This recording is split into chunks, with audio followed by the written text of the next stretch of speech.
Here's a combo you don't see every day. A Stanford professor who runs one of the most powerful X-ray lasers on the planet, and a global trade entrepreneur who's built supply chains from China to the US, walk onto a pickleball court and decide the paddles are not good enough. So they build their own company. My guests today are Dr. Matthias Kling and Scarlett Chen, the co-founders of Aireo Sports.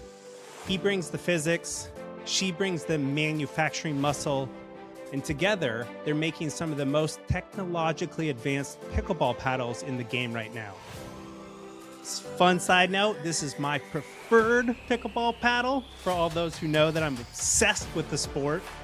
And this conversation today is about science, business, partnership, and what happens when two people from completely different worlds bet everything on a sport that's exploding. So let's dive in.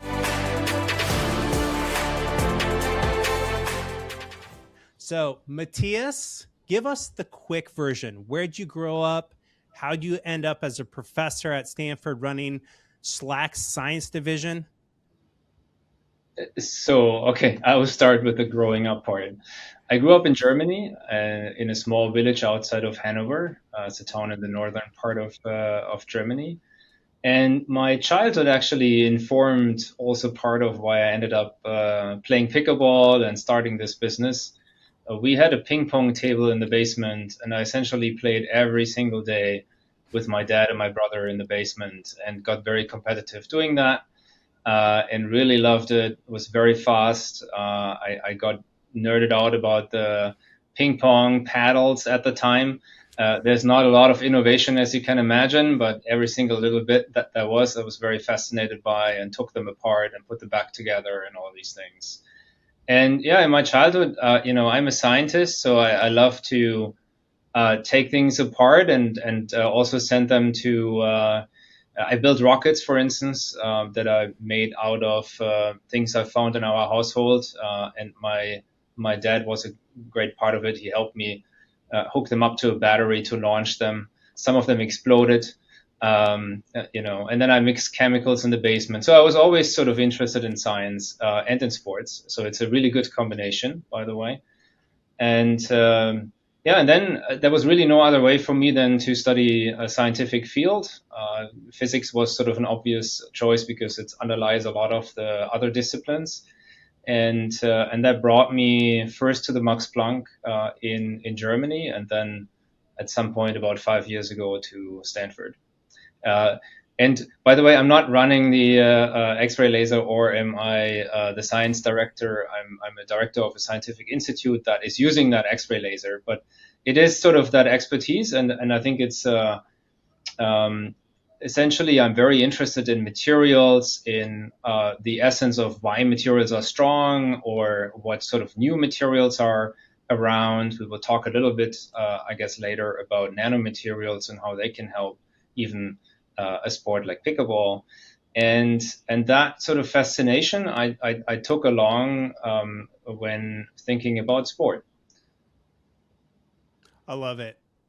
So before I move to Scarlett, real quick, what do you actually do at Stanford? Explain it to me like I'm a pickleball player. Okay. So what do I do? I essentially study how light interacts with matter. That can be how light interacts with an atom or a molecule or some material. And the simplest thing that comes to mind is that, a material sort of creates electricity when you shine light on it. That's the photoelectric effect. There was a Nobel Prize for that many, many years ago. This is something that you would think is understood really well. Actually, turns out there's a lot of details about the photoelectric effect that we didn't understand, and we're still writing Nature and Science papers about it today. So there's a lot of that sort of fundamental physics aspect to it.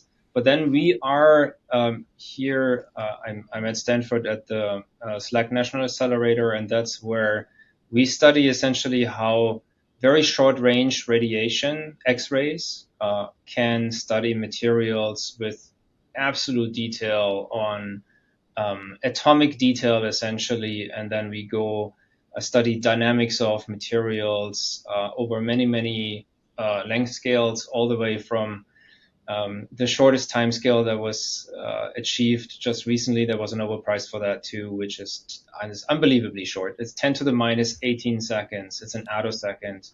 And an attosecond is to a second, like a second to the age of the universe. So crazy stuff. So essentially, we look into matter and materials with so much detail that we're really trying to understand the very fundamentals of everything that happens there, and also, of course, the principles of how you could make better materials. And that's something I'm quite excited about, and that also excites me about the sport. I love it. So, quick side note for the audience: longtime listeners definitely know this. New listeners, I went to undergrad at Stanford, so I feel a special kinship with this particular pickleball company because it has a Stanford physicist behind it. And now I want to move to Scarlett. So Scarlett, you run a global trading company out of China, guiding products from ideas to finished goods. And I'm just curious a little bit about your background. How'd you get into that?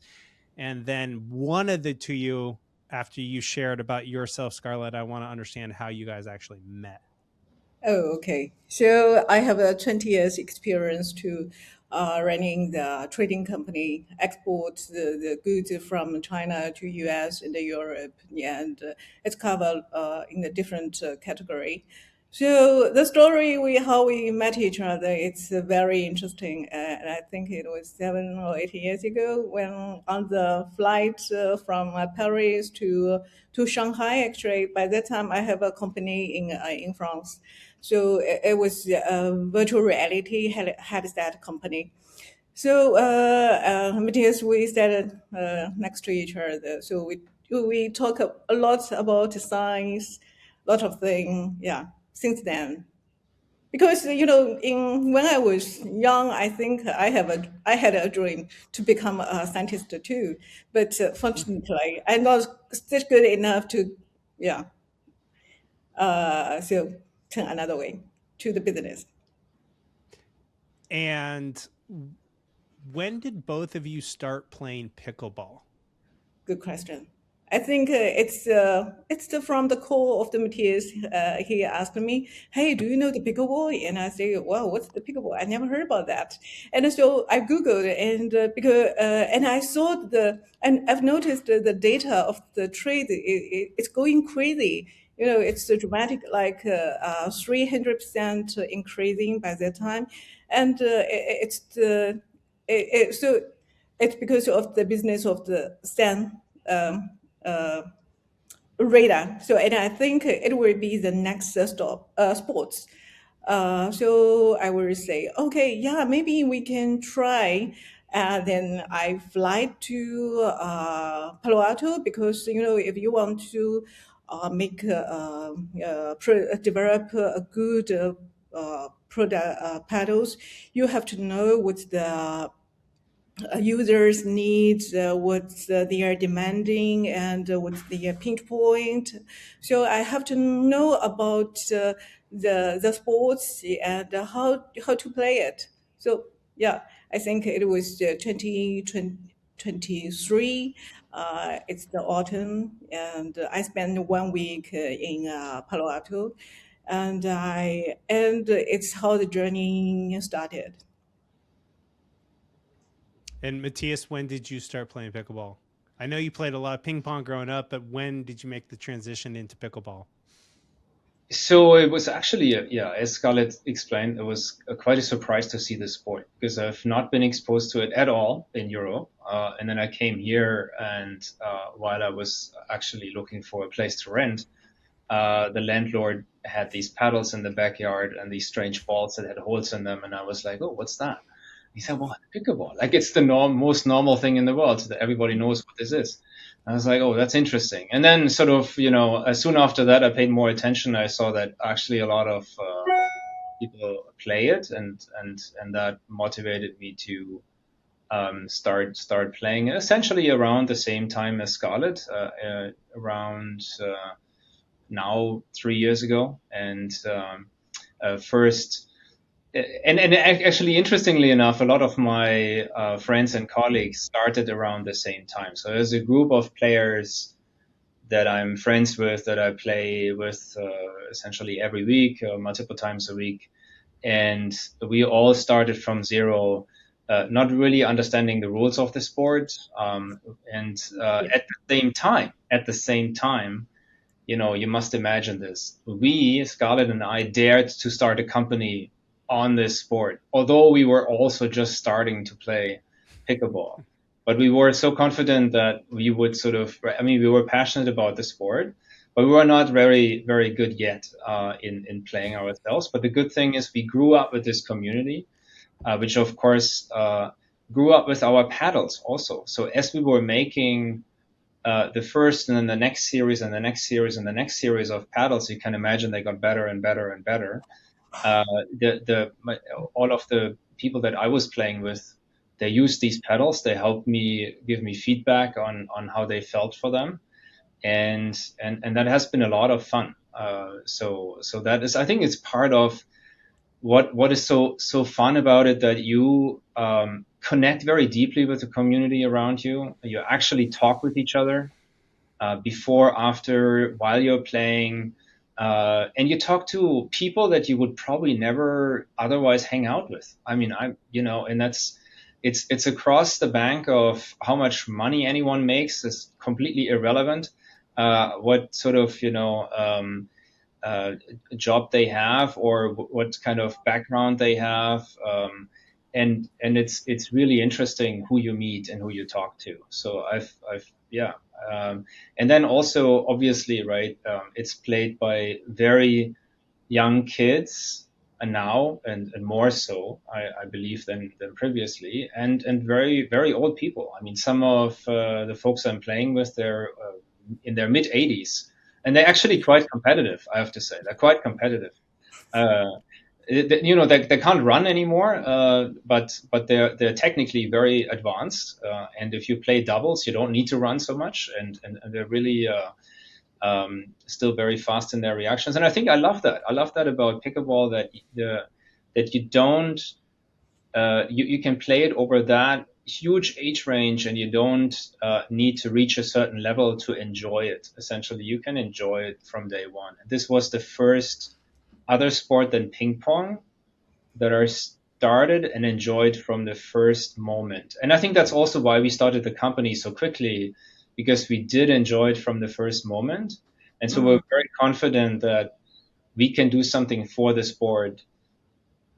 Because, looking at the paddles at the time, 3 years ago, and they were not bad, but there were a lot of things that came to mind, what you could do.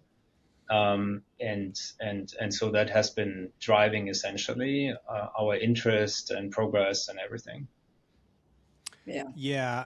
I want to double click on a couple things. First, for those who've never played pickleball, I understand you're probably wondering why you're even listening to a podcast about pickleball. So this is the first time I've had guests on the show that are from the pickleball industry, so to speak. And what Matthias said is so true.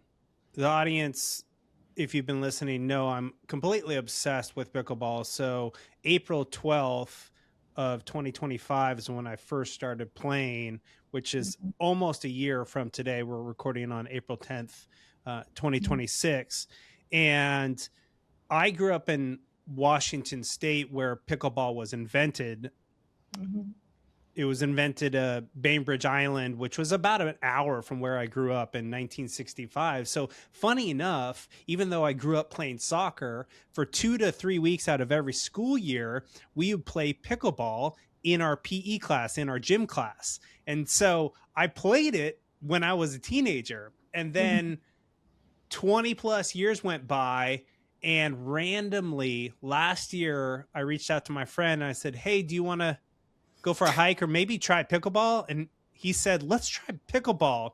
And we just happened to show up in Santa Cruz County to where the club, we have a Santa Cruz pickleball club, was playing that day on the courts that we chose to go to. So my friend just randomly signed us up on the board. And I will never forget the first two people that we were playing against were two 70-year-old ladies, one of which who had a knee brace on. And we were like, oh, we're going to smoke these ladies. And the best part is the paddles that we brought were wood paddles, like I used when I grew up. And we got completely demolished by these 70-year-old ladies. And me and my friend, very fit men, I'm in my early 40s, he's in his early 30s, and they just completely crushed us. And we had so much fun losing to these old ladies. And what Matthias said about the fact that you can play against 70, 80-year-old people, and they may not have the speed or the agility that someone who's 20, 30, or 40, but their technical skill for ball placement, shot placement, moving people around the court is really good. And the fact that I can show up to a court any day of the week in Santa Cruz County and play with people in their 20s, 30s, 40s, 50s, 60s, 70s, and even 80s is so incredible. And there's such an amazing community, like Matthias said, that you meet people that you would never cross paths with, but you have this shared passion around pickleball. So that's one of the reasons I'm bringing both Scarlett and Matthias on this podcast, is because my happiness since I started playing pickleball has literally 10x'd. And it's a ridiculous sport. Like when you play it, you laugh because it's kind of a funny sport. Yeah. Go ahead, Scarlett. Yeah, it's what I like to say, because, when I usually, before the pickleball, I play the badminton. And when I play the badminton, I always smash. So it's kind of angry or something like that.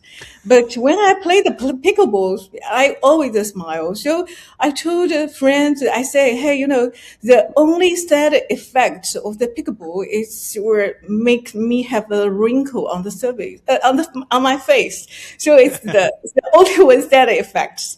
And I think the journey maybe starts from the business side, but I think that deeply when I decided to let the pickleball or Aereo become my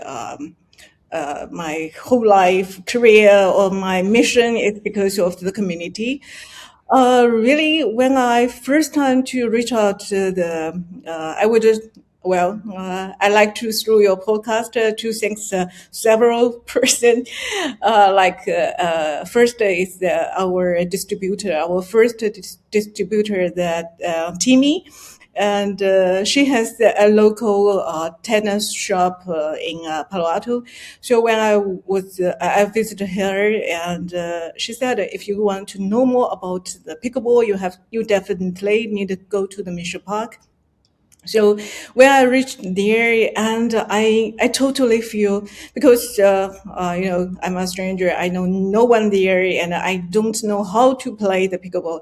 So the pickleball is the player, they are not picky, they are very friendly to the beginner, and they help you to learn how to play, how to serve, how to calculate the score. Yeah, the score, it's a very unique systems. So it's really taken me time to learn.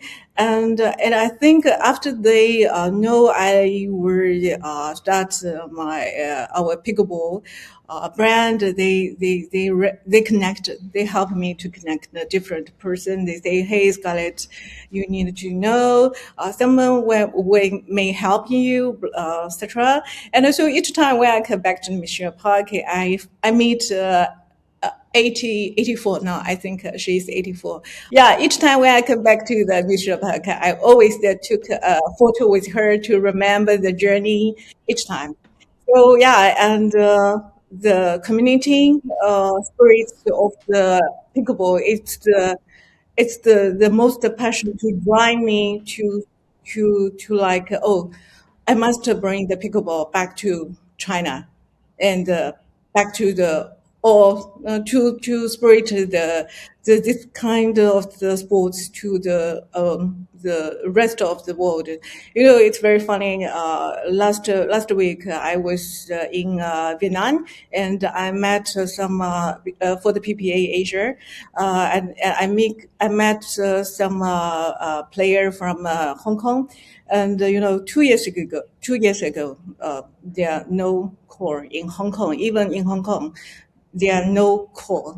But after 1 year, there are so many outdoor core and indoor core. So yeah, the it's and I will define the pickleball. It's the most healthy sports. It's the bring the mental healthy and your physical healthy, and also it's the reason why we call our brand it's the Aereo.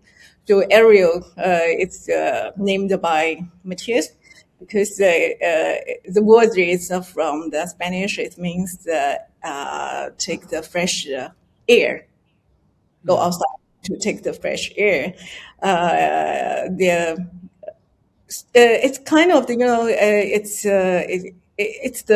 the pickable. The feeling is it's a pickable bring to us. It's like you go outside, you met the new friend, and wonderful thing will be happen. So yeah, I love it. So obviously we're all passionate about pickleball and it's brought so much joy to our yeah, life. yeah. I'm curious for the two of you, when did you decide that wait a minute, we can make better Better, paddles than what is available? yeah. Um, I think yeah. When I first time hold the paddle on my hand, and I was thinking, what? It's so simple, and what could be new? What could be have the how could be put more innovation on these simple paddles? I think by that time it was my question. So yeah, and Matthias say, okay, let's make fun and then let's make some difference and better. Yeah, it's the so what the question bringing to us, and what's the new? What could be the new? And also, what could be the purpose for innovation? Sometimes a new product feature, it's the just marketing side. People like to learn, we like have the very fancy name or feature, but we really need to bring some purpose for innovation to bring more present pleasure during you play the games. So yeah. Yeah, I think it's important to understand where the problems are. And when you play yourself and when you have friends that tell you what the issues are with the paddles they're playing with, maybe that the feel is not there, maybe they don't get quite the power that they want, maybe the surface, right, is very smooth after a very short time, or whatever it is. You hear all of these things, and I think it's all about just paying attention to it. And we have even though I'm a scientist, we haven't started with like the a paddle that had 20 new ideas in it right away. I mean, we've sort of worked our way up. We started to make paddles that we thought were good, just using essentially the latest technology that was available at the time. And then I had my friends play with these, and they liked them. And so that was the start, right? So we just wanted to make sure we can make paddles that stand against essentially what was on the market. And we still actually have them in our portfolio. These are called the Falcon Pro paddles. Mm-hmm. And then we thought about, okay, so yeah, that's not enough, right? As a company, that's a good start. It can help us to get going in the sport. But we want to do more. We want to live up to the expectation that you have, right, in terms of the innovation cycle. And actually, it's really short. I mean, I've I've seen other sports, but pickleball is so crazy in terms of how fast new technology comes on the market. It's about a couple of months where there's a whole wave essentially of developments that is released to the market, and it also means that we have to go very quickly through our innovation cycles. And I think what really made the difference for us as a company is how Scarlett was able to turn ideas into a paddle that we could actually test out. And that, I mean, it took literally her just 2 days or so to have the next test paddle on her desk, and then she shipped that to me, right? And we tried that out. And so my whole garage is full of test paddles. And, you can imagine from 20, 30 paddles that we try, there's maybe then one, right, that really stands out and we like. So it's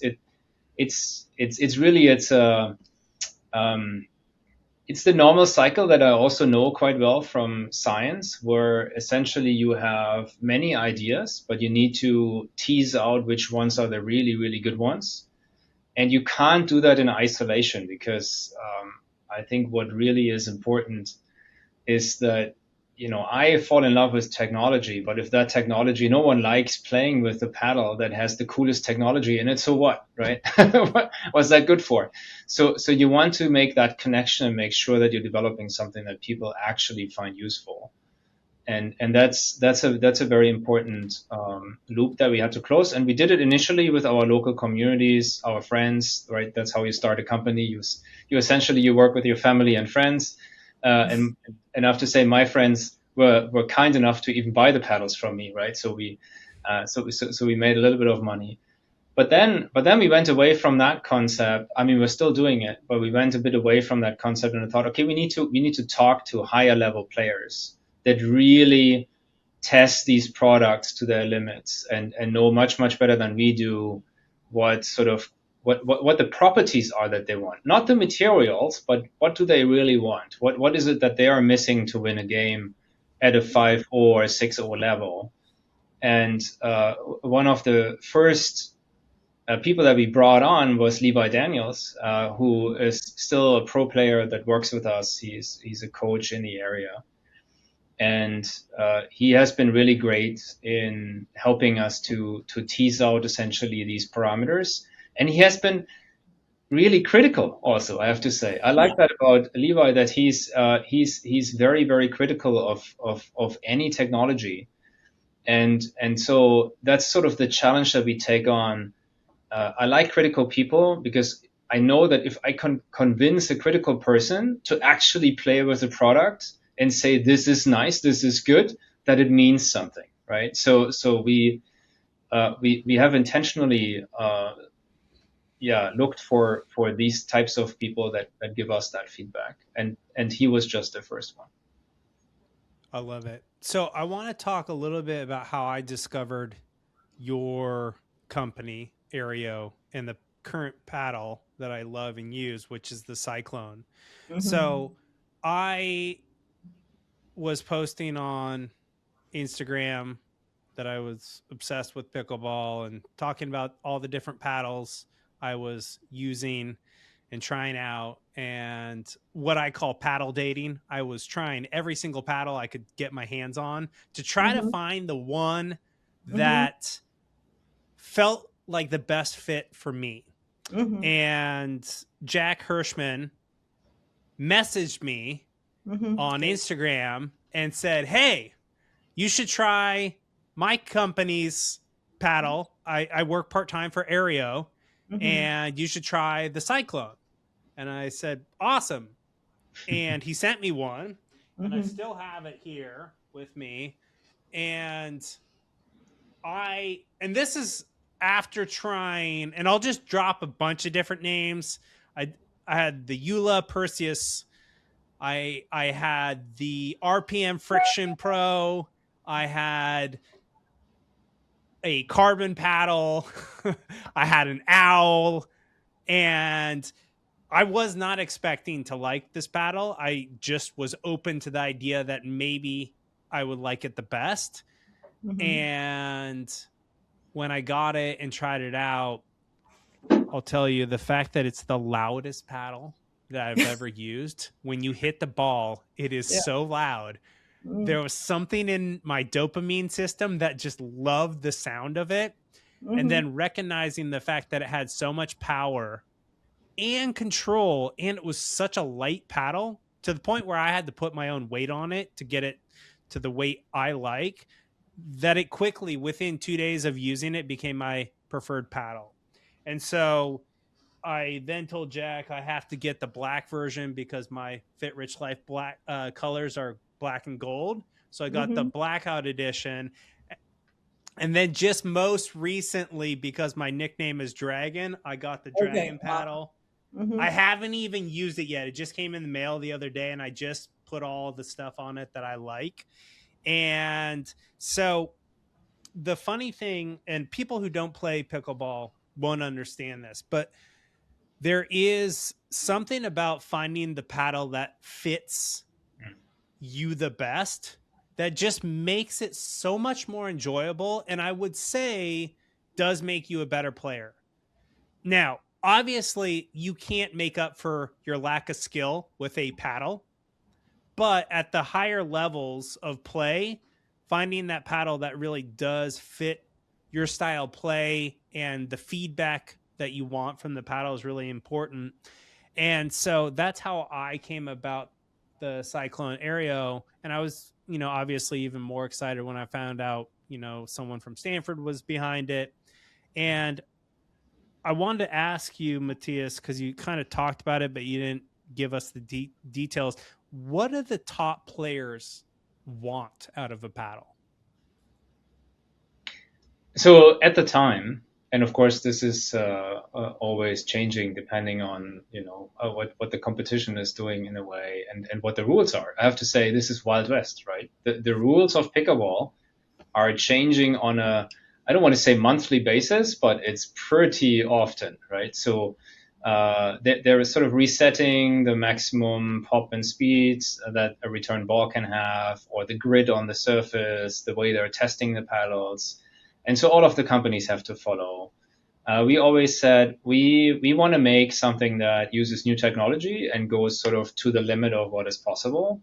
And I think it's so funny that you mentioned the sound of the Cyclone, because originally when we started, we were like, let's make a really quiet paddle, right? Because it seems the sound is a problem. Let's make a quiet paddle. And we really tried, but we were so disappointed in everything that came out, because essentially, right, that's the problem, that physics hurts you in that case. Physics is not your friend, because if you want to make a quiet paddle, you need to use noise dampeners.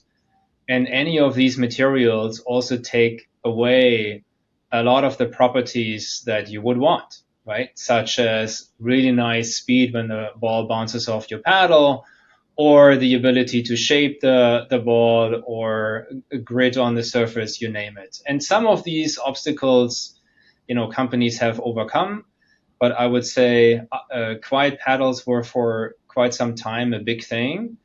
Now, strangely enough, right, there is the boomstick, there's our Cyclone, there's other paddles, and I've also heard players say, well, actually, we don't want quiet paddles, because it's nice to hear from the sound that my opponent is making playing the ball. I can kind of infer where the ball is going to land on my end of the court, and so sound becomes another dimension that matters in a way. So yeah, okay, so much for the sound. So we of course didn't intend necessarily to make a loud paddle, but it just turned out that tweaking the paddle to its necessary parameters to give it that pop and power without making it super heavy was also resulting essentially in making a drum, right? And drums are loud. And so that's what it is. You make a drum, right? So you make something that actually easily, right, the ball bounces off from, and that's the technology that's in this paddle, and that comes with, of course, right, not just the ball coming off it, but also a lot of the air and the sound. So that was in a way a necessary combination that we had to go for. So let's go a little deeper into the technology of the Cyclone. So it has a pulse foam core, and it also has a floating foam suspension. And I have to admit, even though I'm obsessed with pickleball, I still don't know what either of those actually mean. So, as a scientist who understands this stuff, can you explain to me and the audience why those technologies are important in a paddle, specifically for the Cyclone? Yeah, let me maybe start with a slightly wider picture. So when you want more power on your paddle, you typically achieve that. One way to achieve it is you make it heavier, right? So this is what some players do. They just put a lot of weight on the paddle.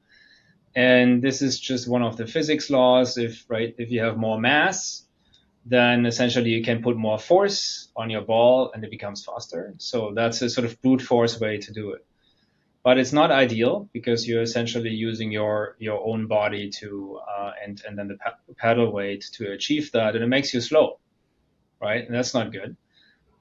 Also, a lot of weight doesn't work for everyone. So another way to do it is you create a trampoline. And as we all know, trampolines are really great for bouncing around. And so that is essentially the effect that we used here. So we created a trampoline, and there's many ways you can create a trampoline, and we've thought quite a bit about how to achieve it. So if you imagine you put a foam core into a paddle, right? No matter if it's two foams, one foam, you would want that sort of trampoline feeling, meaning somehow you want it to not just be one solid foam core. Because if it's that, then it's not a trampoline. So you need to sort of disconnect the core a little bit from the surrounding. You can make it by stripes or ways like that. And there are paddles on the market that are shaped like that. And so the floating foam is actually a kind of crazy idea, because what you do in the end is you just have an air gap between the inner floating part and the outer foam. And so it acts like a trampoline, but there's sort of no strings. It's just air, right? So in a way, you have that inner part that can sort of bounce around like crazy. And you have the outer part that provides essentially the frame. And so again, like a trampoline, but without any kind of, strings between the part that bounces and the frame. And the carbon fiber, of course, that is the surface material, makes sure that the core doesn't fly away. But that's the basic principle. So you're building a trampoline, and that trampoline effect really helps a lot with the power. In fact, the power can be so high easily with this technology that it's not allowable. And I think a lot of folks run into that problem that, designing paddles with these types of technologies, you just run completely overboard, and they don't get approved. And sort of the way to measure that is the coefficient of restitution, which essentially means that is when you come in with a ball, it has a certain speed. What is the speed at which it comes out, right? And that sort of difference between these two is the coefficient of restitution, and that has a limit, and that is set by the organizations that control pickleball. That's USAP and UPA. And you have to essentially, right, try to achieve this goal. But it's also important that you don't just achieve it when the paddle is tested or when you buy the paddle and it's new, but that you stay consistent over time, because paddles change, right? If you can imagine that many of the materials that are used, and that's quite normal, they have a lifetime, right? We're trying to use materials that have a long lifetime and also come up with ways to extend their lifetime and their performance and so on. But it's quite normal that paddles can change some of their properties over time. And I think one of the big problems in this sport that still exists is that paddles actually become harder over time, which means you buy a paddle and it feels about right. And then when you play for 2 months, all of a sudden the paddle becomes so powerful, right, that it wouldn't be allowed in the tournament anymore. And that's just because these materials change in a way, right, that is not good. And that's not from us. We have looked at data that were provided by UPA. They actually did a test on, I think, 30, 40 companies and their products, and they saw that quite a few of them actually went way overboard when they were aging. And so this is so it's that's really so I'm talking about that because I'm fascinated about the material science aspects of it, because it's actually not so easy, right? It's not so easy. You can mix a lot of materials together, but now you have more. You have the sun. You have it's humid or it's dry, or some people put the paddle in their car and it heats up to whatever temperature, 100 degrees or more, and it or put the paddle in the freezer. I don't know what they do, but the paddle has to sort of, right? It has to maintain its properties, and that is actually hard to achieve. And so we put a lot of attention to this. Quick question about the founding of the company. How did you guys fund the company? Did you bootstrap it, self-funded? Did you take outside investors? I'm just curious, the two of you had this idea to start making paddles. Where'd the money to get going come from? Well, Yeah. so far we're self-funded, funded. Yeah, it's actually really nice. So we completely bootstrapped it ourselves, and also self-funded. I think that's really nice about pickleball that we were able to do it at the time. I'm actually not so sure if it's possible today, and it's partially because the sport becomes more and more and more popular, and I mean the fees that the pickleball associations expect you to pay for getting these paddles approved, plus of course, right, how much the players are paying for tournament registration and everything. So everything becomes more expensive. And essentially, it means that anyone that starts a company today and not 3 years ago like we did, they have to invest more. They have to invest more because the sport became, let's say, running a company in this sport became more expensive. Yeah. So I'm curious, on that note, how have you thought about growing your company? Because obviously, founded in 2023, you haven't been doing ping pong paddles for many years like Eula, and you're a very new company, only 3 years old. How have you thought about growing your brand and getting more people to use an Aereo paddle? I'm just curious from a business growth standpoint, marketing, etc., how you've been doing it and thinking about the future of it.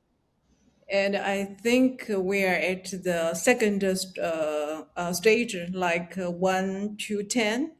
So during this period, I think the most important thing is that we are reorganized, and I think at this stage we are more focused on the reorganized, and then we are estimated to grow to move to the 10 to 1,000 period. So it will be our third stage. Definitely by that time, we are looking for outside funds to help growing faster. Yeah. And I know you have some pro players working with you. You have lots of ambassadors. And even my friend I started playing pickleball with, shortly after I got the Cyclone, he mentioned to me, the Cyclone is blowing up across all the pickleball social media. So I'm just curious how you've been partnering with, pro players, content creators, etc. Well, first of all, it's thanks to the Cyclone. I mean, the paddle itself, the Cyclone can speak for itself. So yeah, again, it's about the pickleball community spirits, because we meet a lot of the paddle reviewer. They help to make the big shot out for the new brands like us. So especially I like to thanks to the Matt Pickleball and Dr. Christy Price and those of them to help to connect the more Pickleball content creators. So that's why you can see here. So we are so how to say yeah, Cyclone is so hot on the Instagram. Yeah, So and I have to say, right, we're still not of the size of some other brands. So these content creators, right, they can easily make more money with the more established brands, but they really love the product. And I think this is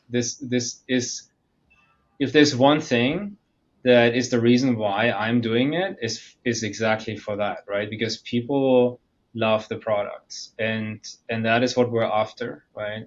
Typically, you start with a small group that early adopters that spread the world, the word, but you in the end as many people to know about this as possible. We can't possibly achieve that without influencers and without people helping to tell their friends to try this out.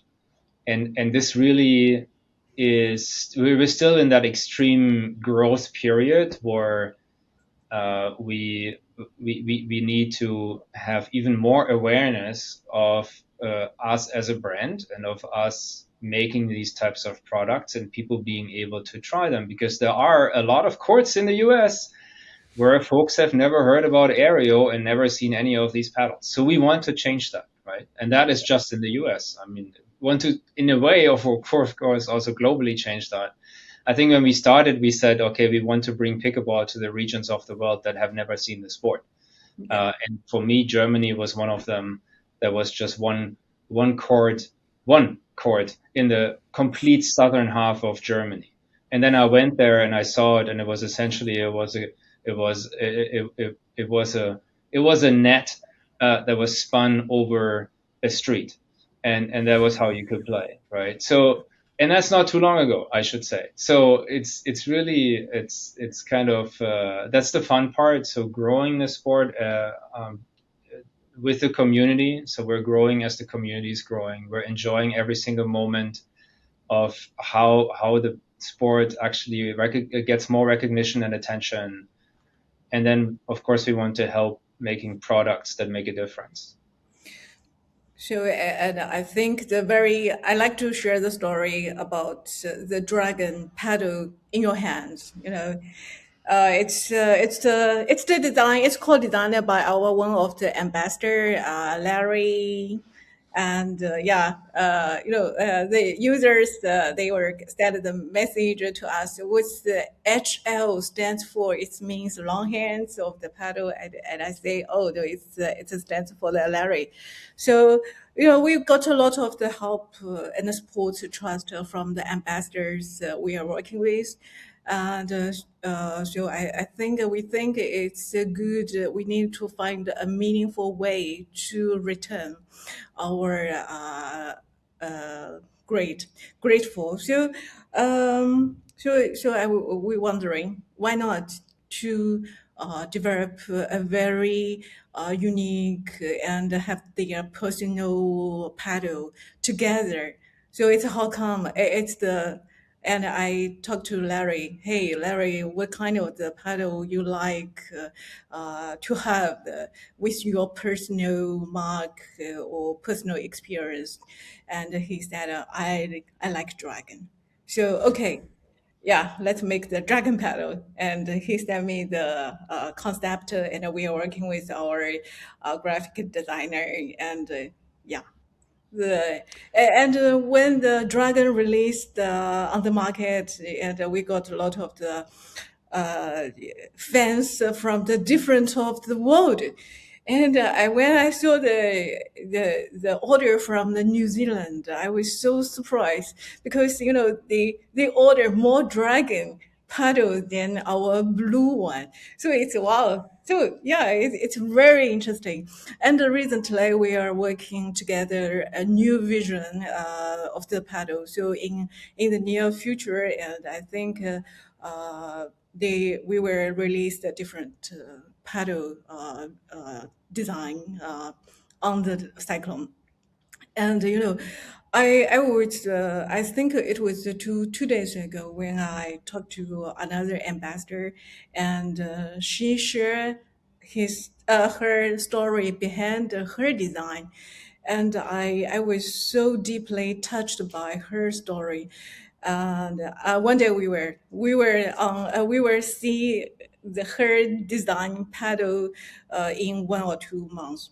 So it's I personally, thanks to the project, because it gave me a chance to know the story behind the ambassador we are working with. It's not just cooperation. It's the way to know the people you're working with you, and what's their background. And so I think it's the pickleball community spirit behind that, and it bring the multicultural, a very unique parts of the aerial journey, and I have to say. Yeah, and just to be clear for the audience, the Cyclone is a specific paddle setup, technology, etc., shape, size, weight. But what they've done with the Cyclone is they've created a couple different color palettes Mhm. and designs. So the newest one, or one of the newer ones, is the one with the dragon on it, but there's also one with two horses on it for the Chinese New Year, Oh no, year it's of the not horse. only.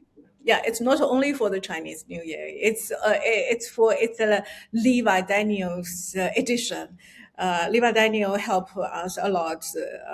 He's pro player and we sponsor, and he just Matthias mentioned him before. He gave us very critical comments, feedback to make the Cyclone much better.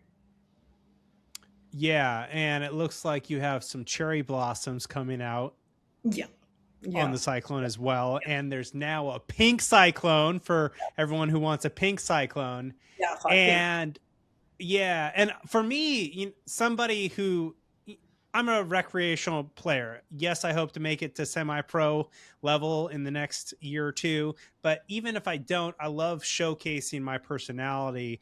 And so the fact that you have these unique paddle designs that, for example, in my case, there's one with a dragon on it, is so cool. And I've become an ambassador for Aereo. So anyone listening, if you want to get an Aereo paddle, I'm just going to plug my own code. You can use code Dragon to get a discount. And I highly recommend the Cyclone. But I also want to know, what is the difference in your mind as the creators of these paddles behind, say, the Cyclone and the Titan Hawk, which is another one of your premier paddles that you have? Yeah, so the Titan Hawk is using a very different type of technology. First of all, the core of the Titan Hawk is a honeycomb PP core, which is what was quite common, still is actually quite common in the community. And we solved a different problem with the titanium in this case, and the problem was related to essentially the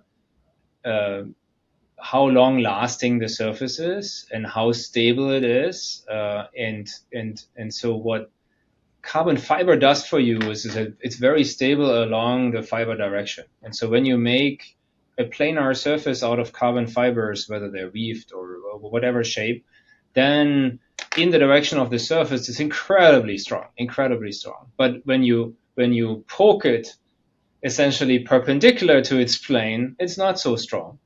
And that's exactly the direction in which you play, which is of course not great, right? So carbon fiber can it can become brittle, it can splinter, it loses its grit over time, because carbon fiber isn't by itself gritty unless you weave it in a certain way or you treat it in a certain way. It's quite kind of smooth.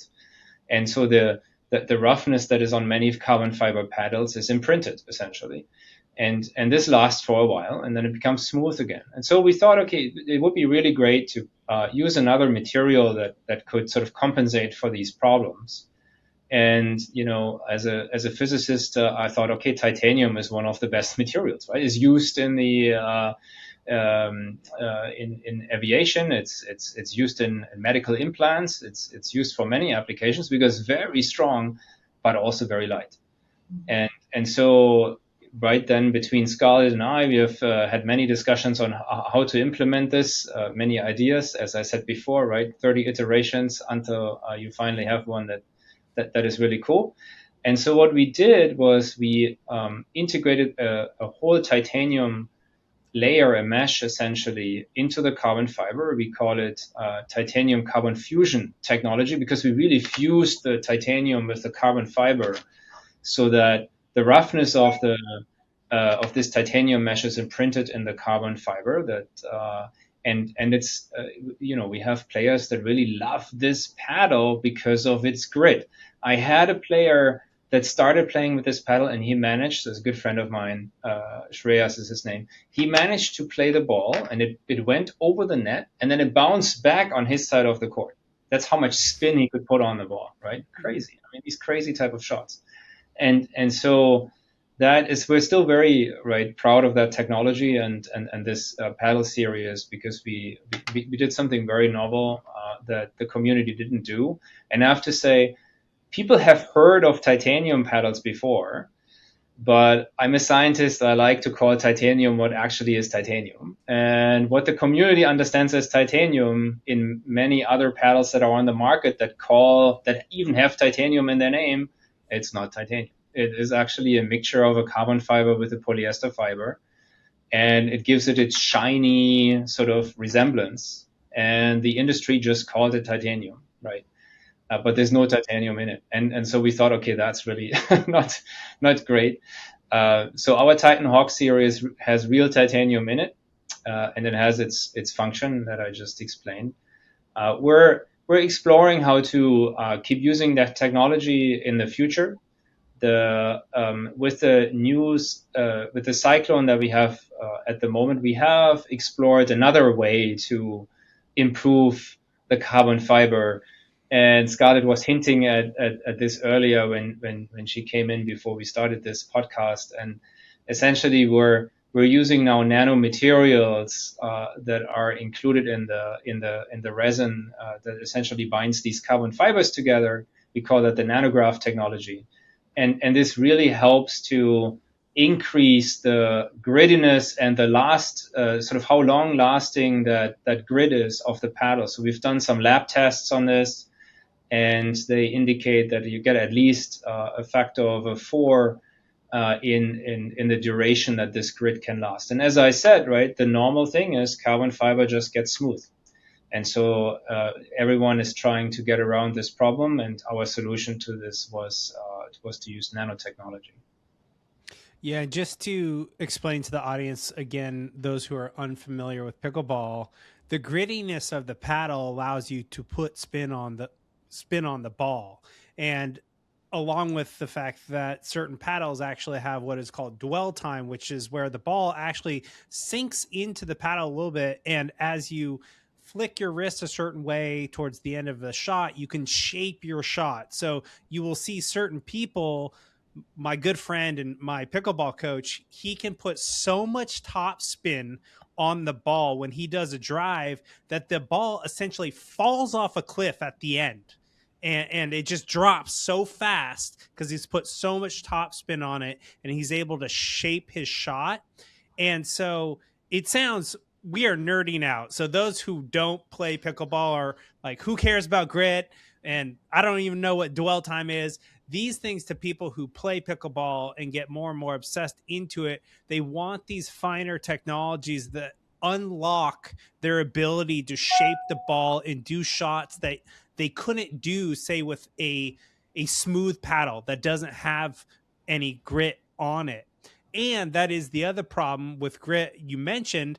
you might have a very gritty paddle that puts a lot of spin on it, but then it wears out, and then you have to buy a new paddle. And these paddles are anywhere between 150 and $300+. And so buying a new paddle when you wear one out is not something any player wants to do if they're, especially if they're not a professional player who's sponsored by one of these paddle companies.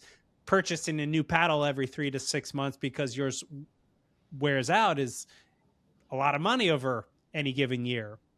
So that's kind of some of the reasons that these different technologies that Matthias and Scarlett are developing at Aereo are so important, is to bring more durability to the paddles, to bring more ability to shape shots and be congruent with the styles of play that different players like to play. Some players like more power, some like more shaping of the shots, some like more ability with their short game, some want, a different paddle for if they're playing singles and it's a lot more driving. So couple questions about the Cyclone and Titan Hawk specifically. In your mind, what type of player wants a Titan Hawk versus one who wants a Cyclone? If you can even break it down at that level, I'm just curious. Well, I can give it my take, and then I'll let Scarlett say something too on this. So the Titan Hawk actually is quite popular in the group that I'm playing with for, let's say, the 3.0 type players. So what that means, it's the duper level, so the sort of level of play. And it means that they're neither beginners nor are they extremely advanced players. And I think the reason is exactly what I said. It's the grit, it's the consistency, and it's also actually one thing I haven't mentioned about the Titanium Hawk is the paddle is unbelievably forgiving, because the titanium, actually we use it also to stretch out what's called the sweet spot. And the sweet spot is essentially the spot when you hit the sweet spot, you almost certainly can put the ball where you want it to go on the other side. But when you hit next to the sweet spot, that's much harder to do, and sometimes it flies off the court, right? So the larger the sweet spot, the better. And that's definitely true for all classes of players, but the more advanced players, they manage to maneuver their hands and everything enough to more closely hit every single ball on the sweet spot. But when you're in this, when you're an early player, that's very hard to do. And so having a paddle that has an extended sweet spot is actually a really great thing. And so that paddle is very, very popular among that group.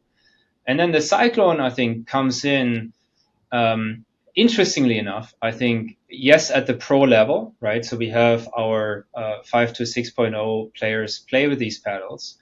But also, I have someone that is over 80 years old and really loves that paddle. And the reason is it's light. It's very, reactive, which means, he doesn't have to use a lot of arm power to will the ball over the net. He just has to kind of hold the paddle there and it flies off on its own. And that's really nice. So I think this is, again, very useful across all of the levels, but particularly popular, interestingly enough, for very early players and then the more advanced players. I love it.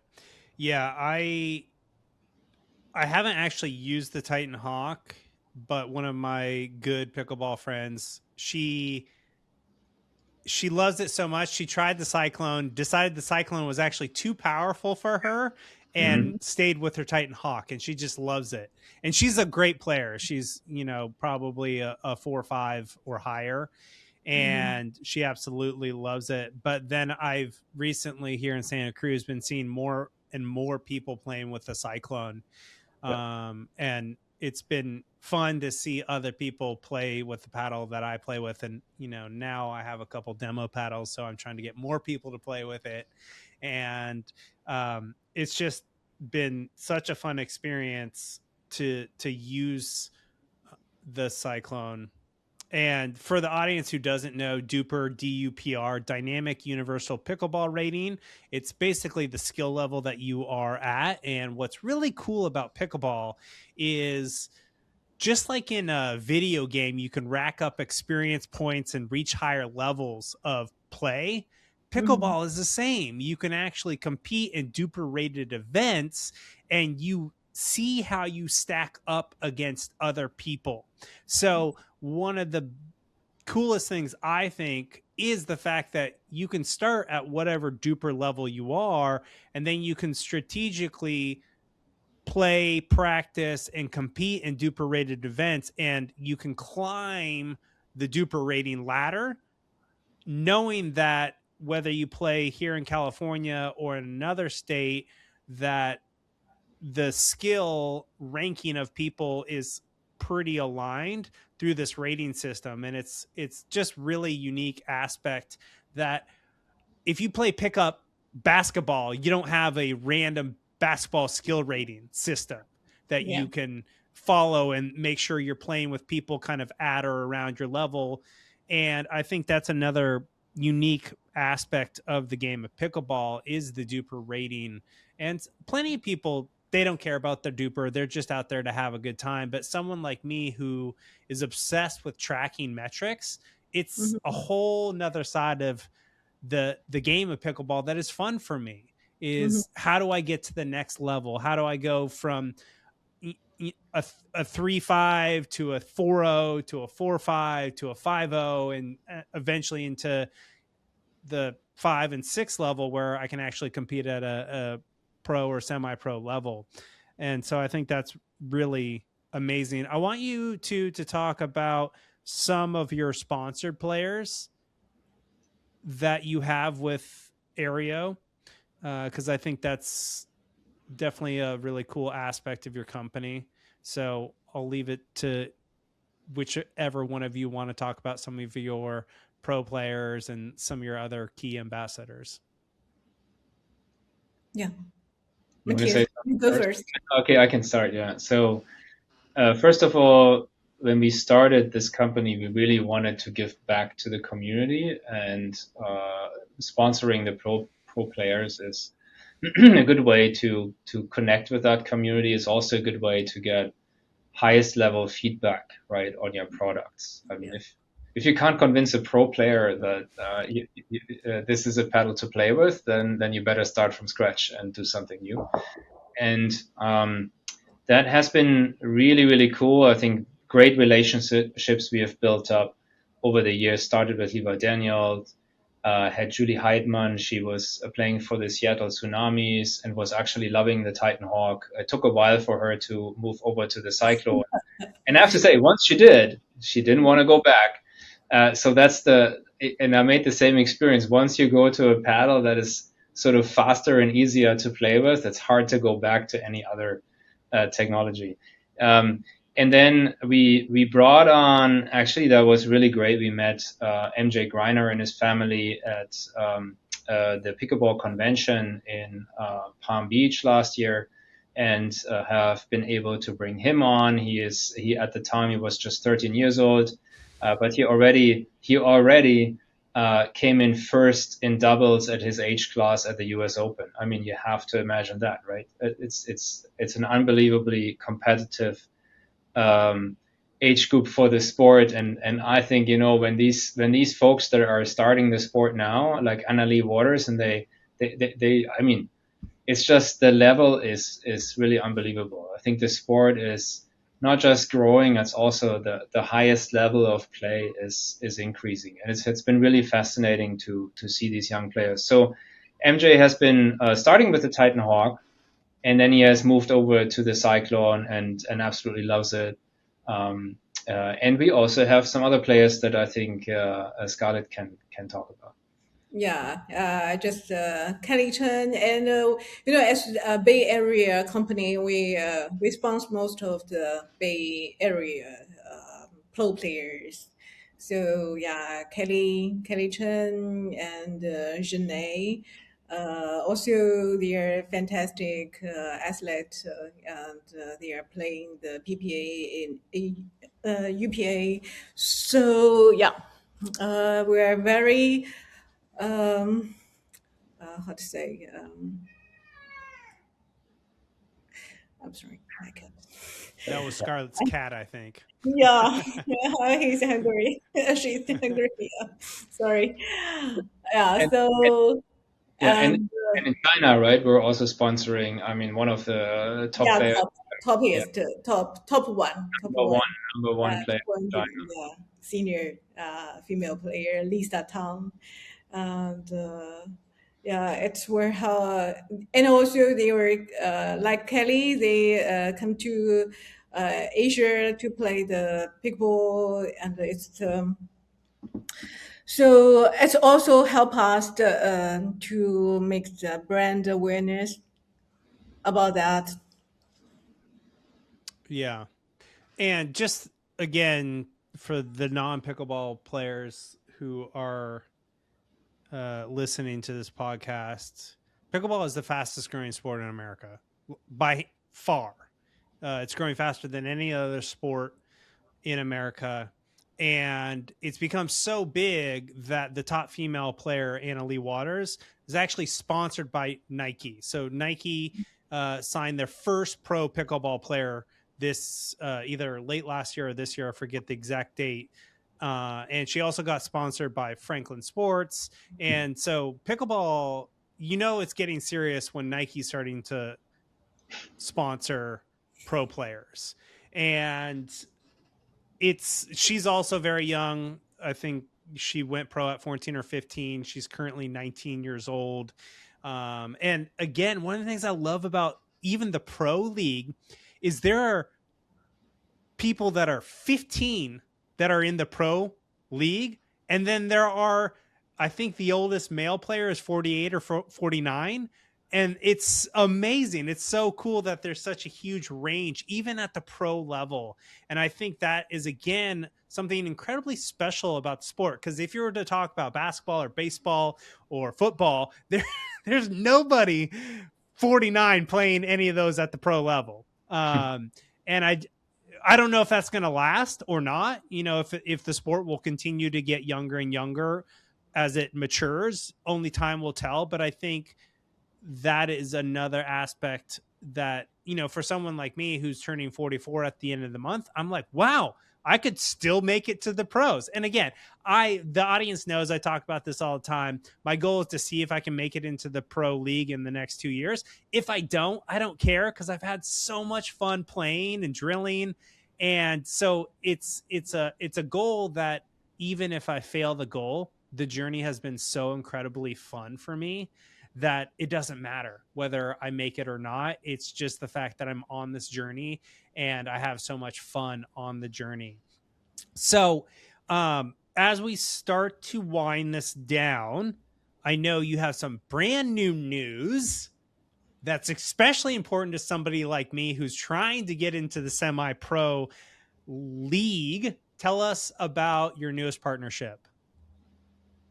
So we have to thank Jack Hirschman here, who has helped us negotiate this deal, and then Andrea as well, who's one of our associates, and they're really great in making these connections. So we have been securing a deal where we are the sole exclusive sponsor of the Ultimate Pickleball League. And the Ultimate Pickleball League might not ring a bell yet, but it certainly will in the future, because there is the major league, and that, of course, involves all of the pros. But that is very limited to just a few players, right, that are at that level. The Ultimate Pickleball League is for people like us that play at a very advanced level and start a team, register that team for the Ultimate Pickleball League, and then compete nationwide. So this is a nationwide league that has already many teams that signed on to that league, and it's a growing number of teams. And every essentially week there is tournaments going on, and that league playing out who's going to be the winner in a certain season. And so this is actually the league will start in April with its first tournaments. And so this is the inauguration of that league. And we're very excited to be the chosen partner of this league. They really decided, okay, we just want to go for one pickleball company. And how it also came about has all to do with the Cyclone, because they really loved the Cyclone. They really loved the spirit of the company, and they wanted to grow essentially their own league with us growing as a company, right? We're not as established yet as the Selkirks and Yolas and other companies out there, but this is so exciting for us, and I think it's also a huge opportunity to give back to the community. Yeah, and I know this podcast is, as longtime listeners are obviously aware, the first time I've really nerded out on something like pickleball.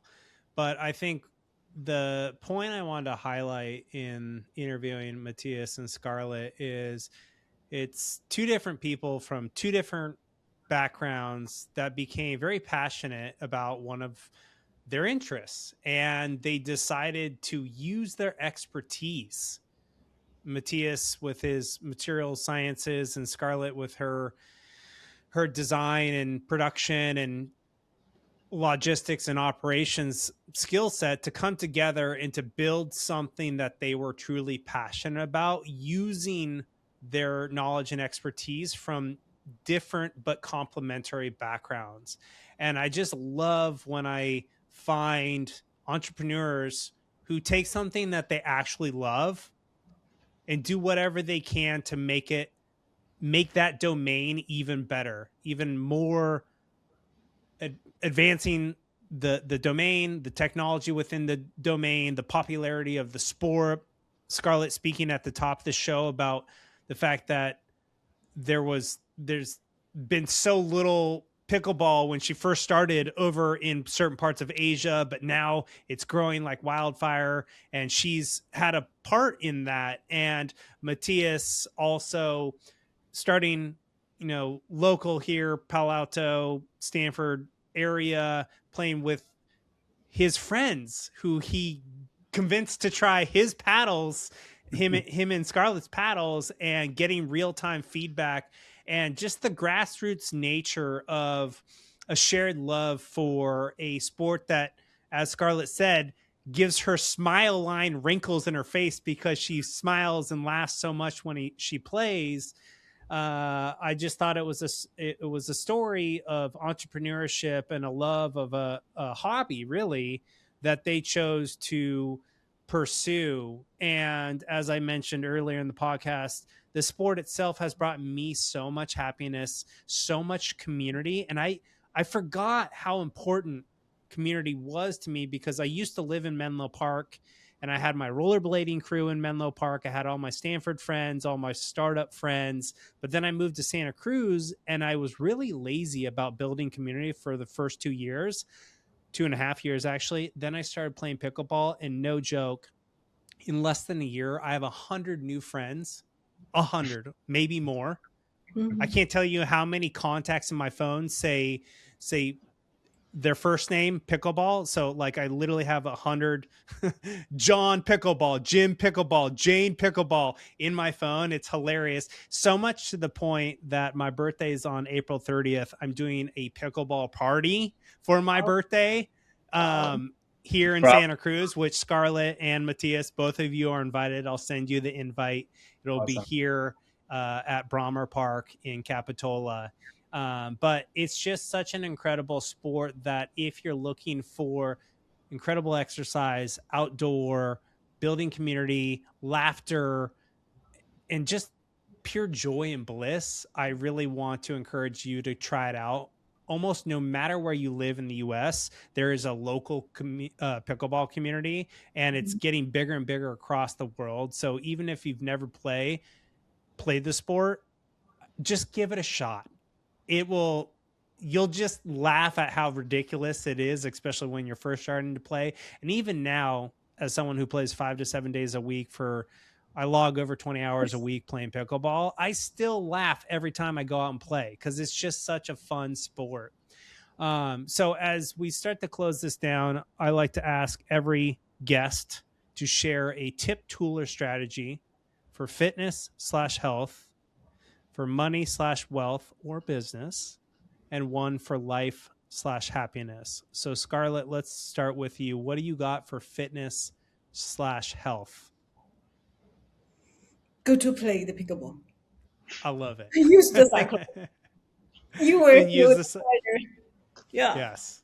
Yeah. Just the loud crack of the Cyclone. I swear to God, the haptic feedback of the Cyclone is 25% of the joy for me. Yeah. Yeah. Yeah. Matthias, how about you? What do you got for fitness/health? Of course, it's pickleball, but no, let me say, choose something you really love. And I fell in love with pickleball from the first day. And then, you grow with that. And I've been a runner. I've been, running quite a bit. But since I started pickleball, if I have a choice whether I want to go running or play pickleball, it always sort of ends up being pickleball. And I don't burn as many calories, but I just, I enjoy it so much that I have a better time. And so I would say it doesn't really matter what kind of sport or activity you do, but go out there and do something, right? Enjoy a sport where you have also the opportunity to hang out with your friends and do something jointly. And that's so valuable. Whether it's, right, I mean, you've played football, right? So soccer, that's of course is also great, but it's pretty hard to talk to your folks while you're playing soccer because you're so, like, exhausted and after hunting the ball and everything. And in pickleball, it's different. It's really, it's very cool. Yeah.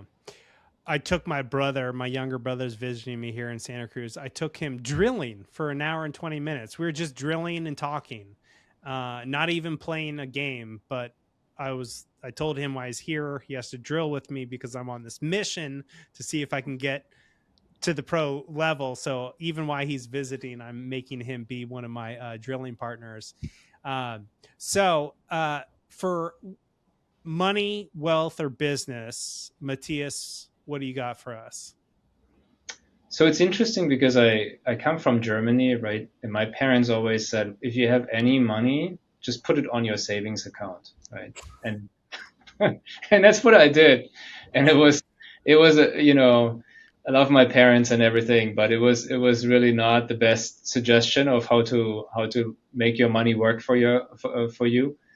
And I have to thank Scarlett here for taking me on this journey. I probably would have just by myself not had the courage to do this. So it's a joint venture. And I have to say that's the best thing you can do. If you have something you're passionate about, starting a company and growing that, making it through that, also those phases where you think, oh, this is catastrophic, it's gonna fail, and like you go through all of these emotions doing that. But in the end, it's probably the best investment you can make in your life to actually do something that you own, right?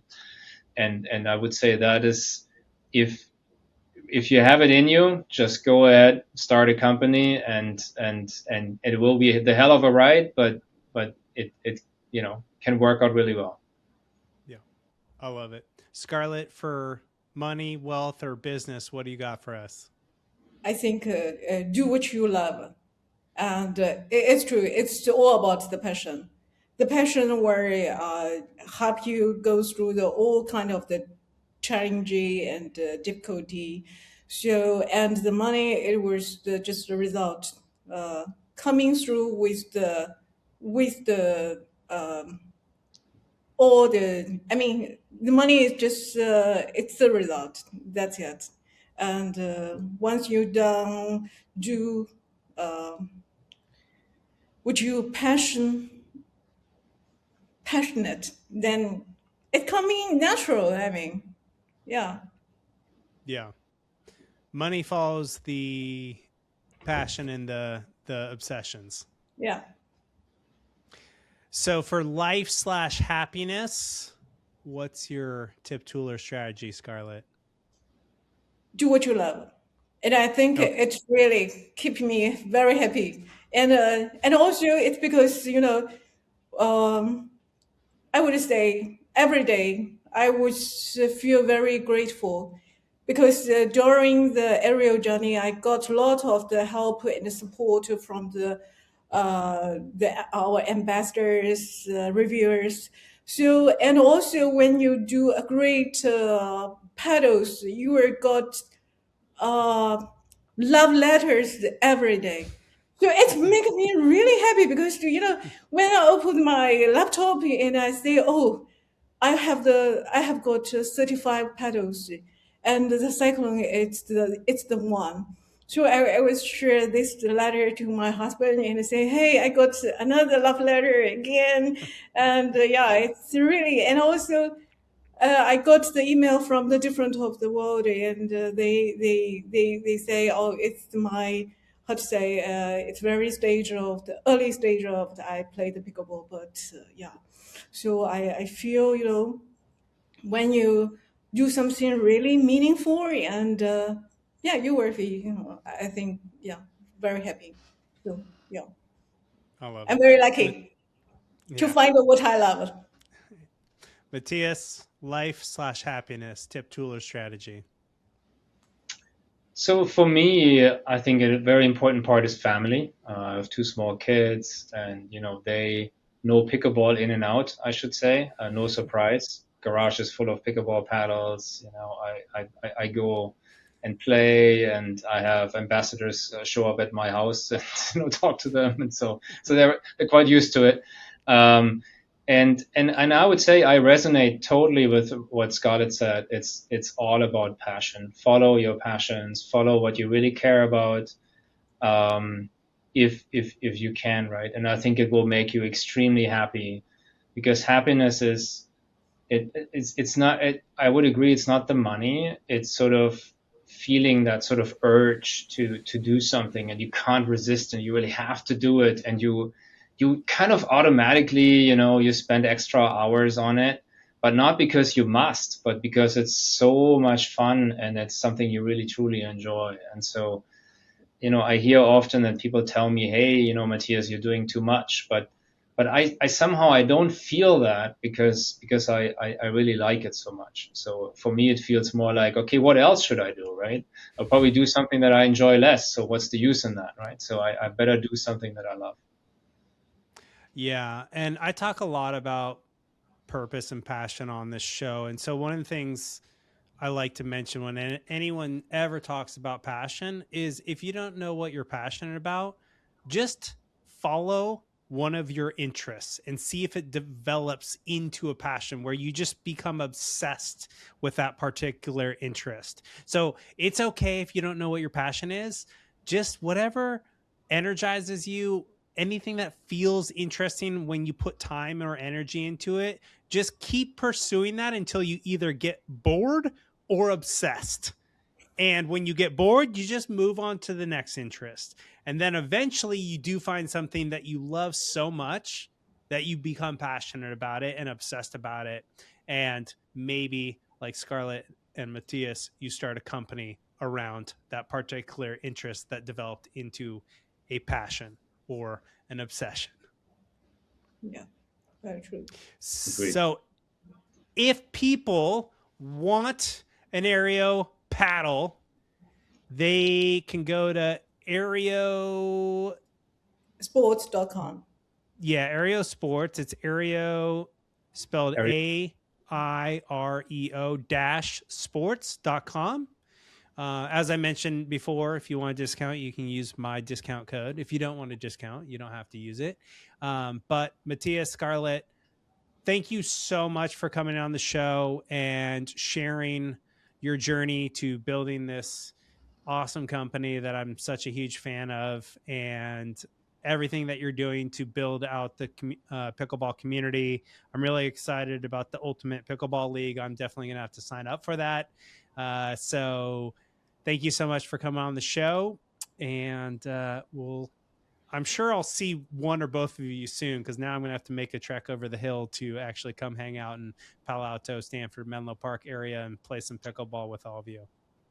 Yeah, please do. Yeah, thank you for having us. This Yeah. was really fun. Thank you, Justin.